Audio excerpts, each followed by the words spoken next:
आज question T train chapter रू तो क्वेश्चन टी अच्छी two trains one from Howrah to Patna the other from Patna to Howrah start simultaneously after they meet the train reach their destination after 9 hours and 16 hours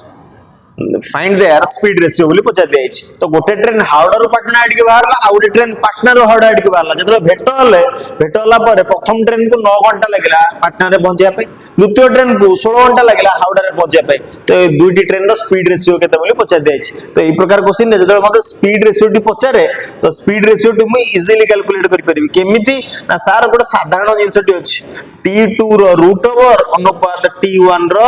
root over ता माने द्वितीय समय T को आगे लिखि दवा द्वितीय समय टी केते अछि बोले ना 16 रो रूट ओवर अनुपात प्रथम समय टी को तापर लिखि दवा प्रथम समय टी केते अछि 9 रो रूट ओवर तो 16 रूट ओवर टी केते 4 9 रो रूट ओवर टी केते 3 तो मो स्पीड रेशियो टी पाइली केते 4:3 ऑप्शन नंबर केते रे थिला ऑप्शन नंबर 2 रे थिला तो ई प्रकार गोटे क्वेश्चन स्क्रीन रे देखिया पाउथिबे तो निहाती ताको करंतु आ सॉल्यूशन रे कमेंट बॉक्स रे निज आंसर टी जणांतु।